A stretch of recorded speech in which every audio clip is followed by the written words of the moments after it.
আমার বিয়ে হয়েছে প্রায় 4.5 বছর হতে যাচ্ছে। বিয়ের প্রথম দিন রাত্রে আমার শাশুড়ি আমাকে তার রুমে ডেকে নিয়ে বলল, বৌমা, কোনোভাবেই যেন পেটে বাচ্চা না আসে, কারণ আর কয়েকদিন পরেই আমার ছেলে বিদেশে চলে যাবে। আমাদের লাভ ম্যারেজ ছিল, ভালোবেসে বিয়ে করেছিলাম। বিয়ের 1.5 মাসের মাথায় আমার বর বিদেশ চলে যায়। আমি আমার স্বামীকে অনেকবার রিকোয়েস্ট করেছিলাম যেন বিদেশে না যায়, দেশে বসে যতটুকু ইনকাম করে আমি ততটুকুই হ্যাপি। কিন্তু আমার শাশুড়ি বারবার বাধা দেয়। আমার স্বামী আমাকে বলেছিল 1 বছরের মাথায় সে দেশে আসবে, কিন্তু আজ 4.5 বছর পার হওয়ার পরেও সে দেশে আসতে পারেনি। দেশে আসতে না পারার জন্য একমাত্র দায়ী তার মা, বাবা, বোন। প্রথম বছর যখন আমার স্বামী দেশে আসতে চায়, তখন তার মা বলে, তোর বোনের বিয়ে ঠিক হয়েছে, আগে বোনকে বিয়ে দে, তারপর দেশে আসিস।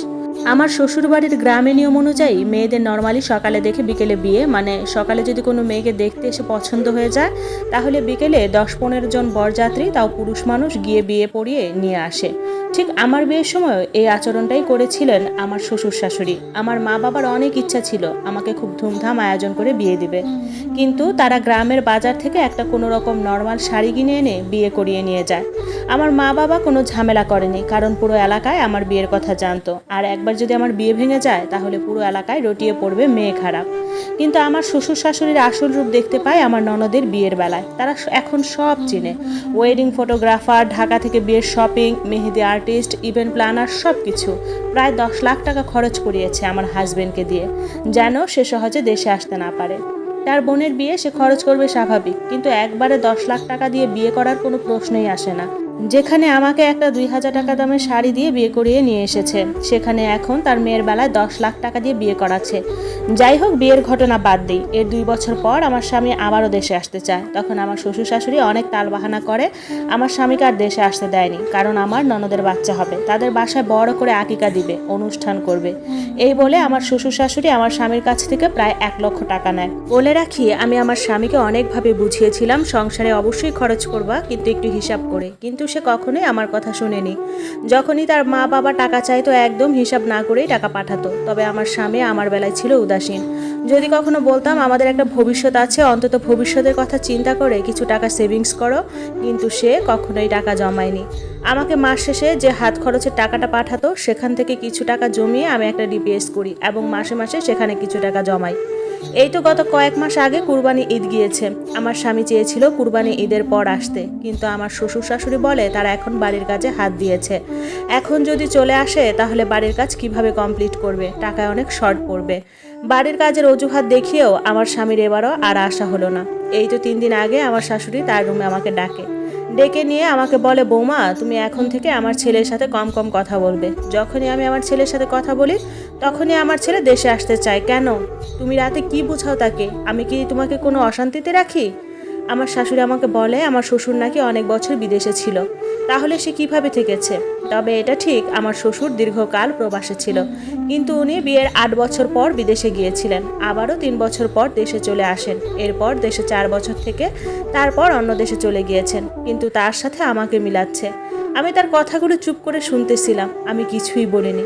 কিন্তু আমার ভুল ভাঙে 5 দিন আগে। আমার ননদের হাজবেন্ডের সিলেটে পোস্টিং হয়েছে, তাই উনি অন্য জেলাতে যাচ্ছে। উনি বলেছেন সব গুছিয়ে রাখতে, কয়েক মাস পর আমার ননদকে নিয়ে যাবে, কিন্তু আমার ননদ কোনোভাবেই তাকে যেতে দিবে না যতক্ষণ না তাকে সাথে করে নিয়ে যায়।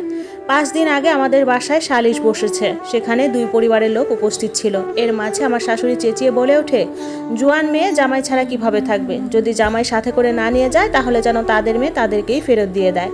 বিচার শেষ করে আবারও আমার স্বামীকে ফোন দেয় আমার শাশুড়ি। ফোন দিয়ে বলে, বাবা, 50,000 টাকা লাগবে, তোর বোন তার জামাইয়ের সাথে সিলেটে শিফটিং হবে, নতুন বাসা সাজাতে কিছু টাকার প্রয়োজন। তবে এবার দেখলাম আমার স্বামী তার মায়ের সাথে অনেক রাগারাগি করতেছে, মানে টাকা পাঠাতে চাচ্ছিল না। তার মেয়ের সংসার সে সাজাবে, এখন সে কেন কষ্ট করে টাকা পাঠাবে? যাই হোক, অনেক জোরাজুরির পর মনে হয় 20 থেকে 25,000 টাকা পাঠিয়েছিল, কারণ আমি এই ব্যাপার নিয়ে আমার স্বামীর সাথে কোনো রকম কথা বলতাম না। এসব পরিস্থিতি দেখে যা বুঝলাম, আমার স্বামী আগামী 5 বছরেও দেশে আসতে পারবে না। আমার স্বামীর সাথে আমার বেশ কয়েকদিন কথা হয় না, মনটাও বেশ খারাপ ছিল। গতকাল সন্ধ্যায় সে আমাকে অনেকবার ফোন দেয়। ফোন রিসিভ করতেই আমার স্বামী হাউমাউ করে কান্না করে দেয়। আসলে পুরুষ মানুষ তো প্রবাসে থাকে, সহজে কান্না করতে চায় না। তারপর ও আমাকে বলল, এতগুলো বছর প্রবাসে আছি, আমার পরিবার কখনো আমাকে বলল না বাবা একবারের জন্য দেশে আয়। আমার বোনের বিয়ে হলো, কতগুলো ঈদ গেল, বোনের একটা বাচ্চাও হলো। যতবারই আমি দেশে আসতে চাই ততবারই আমার ফ্যামিলি নিষেধ করে দেশে আসার জন্য। আসলে প্রবাসীদের সবাই টাকা দিয়েই মাপে।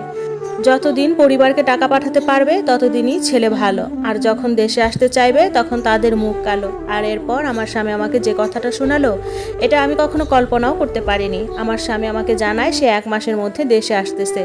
যদিও আমার আগে থেকে পাসপোর্ট করা ছিল, 1 মাসের ভিতরে এসে আমাকে তার কাছেই নিয়ে যাবে, সুন্দর একটা সংসার গড়বে। আলহামদুলিল্লাহ, আমি এতটুকুতেই খুশি।